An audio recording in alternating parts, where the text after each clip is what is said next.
Okay, this is going to be an intro on some folding saws that I have here. This larger one at the top is a generic one. I picked it up. There's no markings on it of any kind. I picked it up at a second-hand store. Its edge is not as sharp as it could be. I have somebody who claims he can sharpen it for me. I haven't gotten around to it, contacting him. I could sharpen it if I wanted to take the time and use the Dremel tool with a cutoff wheel. You can, if you're careful, you can touch these up pretty easily. But he says he can sharpen it. I just haven't been able to get together with him here. Let's check its size. This one has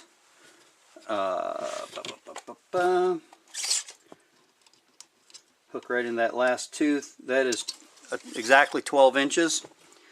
And we're going to be compare testing these later. This is a Stihl folding saw. As you can see, it's got some wear. I've been using it, testing it out. That is 6 inches of cutting edge. It is a lockback style, so you've got this cam latch at the top. I can tell you this little thing cuts like a little frickin' chainsaw. Now we're going way back with this one. This is a Gerber, made in the USA Gerber. That gives you about 5 inches of cutting. It's a traditional lockback, like a lockback knife, and then it folds, and it comes with a nylon belt sheath.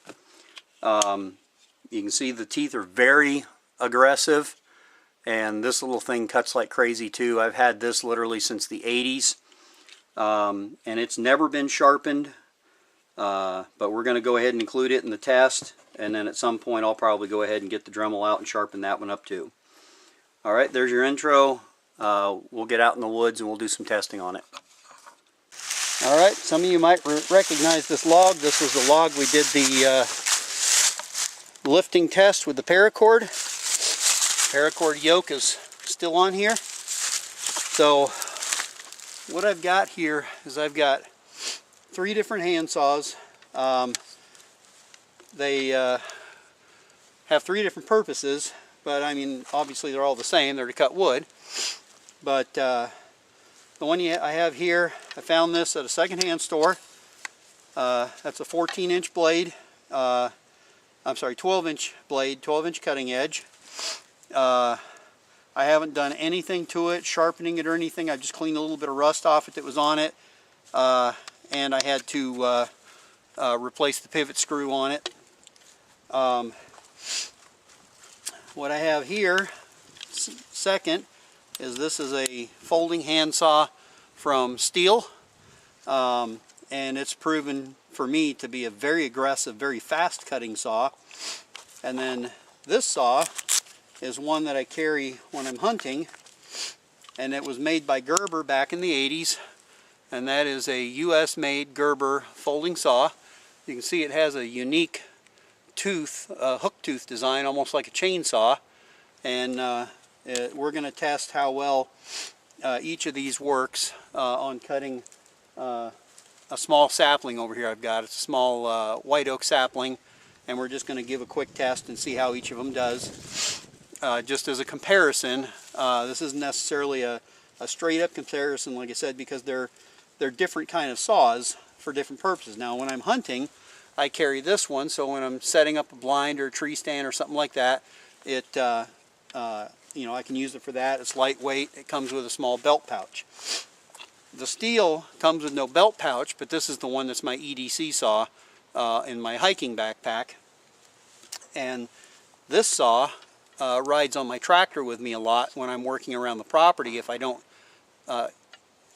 This saw rides on my tractor with me when I'm working around the property, so that if I don't have a chainsaw with me, small cutting jobs I can accomplish with that, you know, when I'm out working around my property. So let me get the camera reset up and we'll just take a look at what we have over here. Alright, I changed my mind. Instead of cutting on the sapling, we're going to cut on this stump. This is a white oak stump, so it's nice tough wood. This tree was cut down about year and a half ago. So not real fresh, but it's cut down. I'll put my glasses on for safety. And we'll start with the Gerber, and we'll just go, we'll call it 10 strokes per saw, okay? So I'm going to come around this side so that you guys can clearly see how I'm cutting. Starting on the last tooth. All of these saws, well, let me rephrase that. This Gerber and the big folding saw, they both cut on the pull.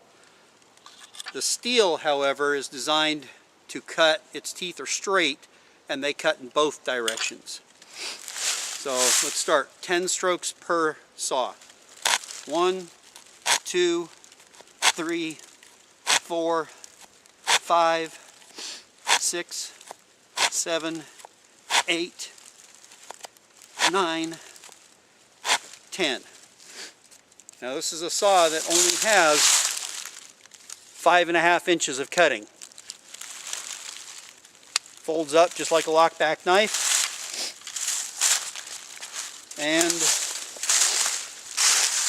that appears to have cut through about 1.5 inches of depth. And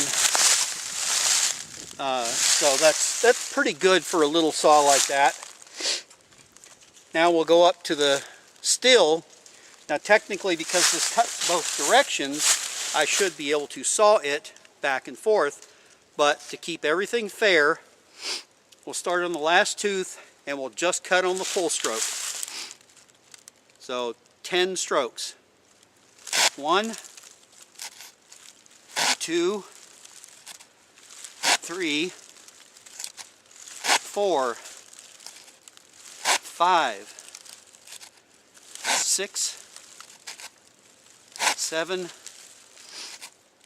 8, 9, 10.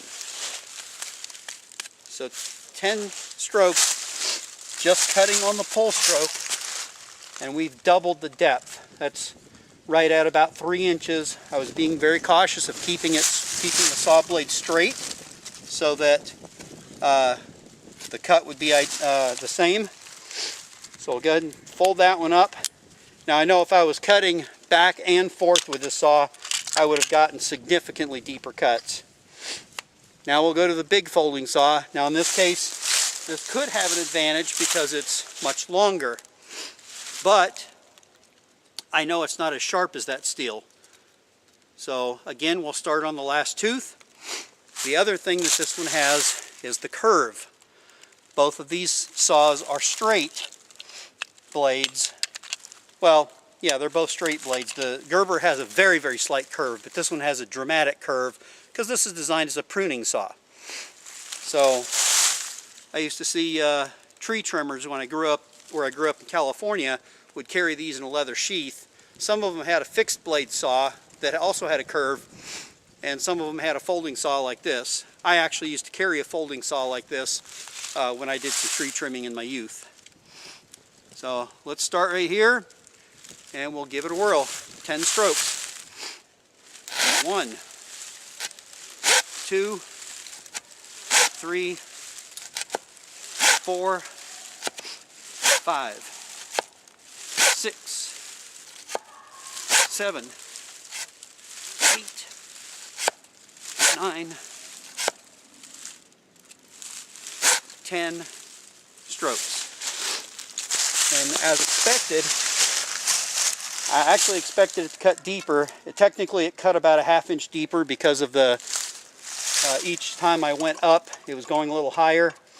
So this was about 3¼ inches here. Here we're at about 3½. So it did cut just a little bit deeper. Again, only cutting on the pull stroke.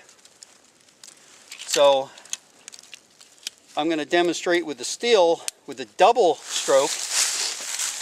And again, you can see the detail of this blade design. The teeth are very deep and they cut very aggressively. So now I'm going to do 10 strokes, push and pull.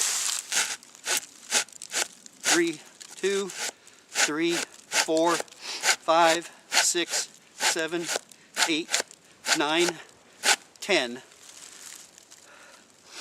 So the log's a little thicker up here, but you can see push-pull stroke, I almost matched the 12-inch saw. So each one has its own strengths, each one has its own weaknesses. You just have to figure out which saw is right for you. I like all three for their individual purposes, what I use them for. You'll have to figure out on your own. This is Dan, Hardwood Hollow Skills channel. I'm out.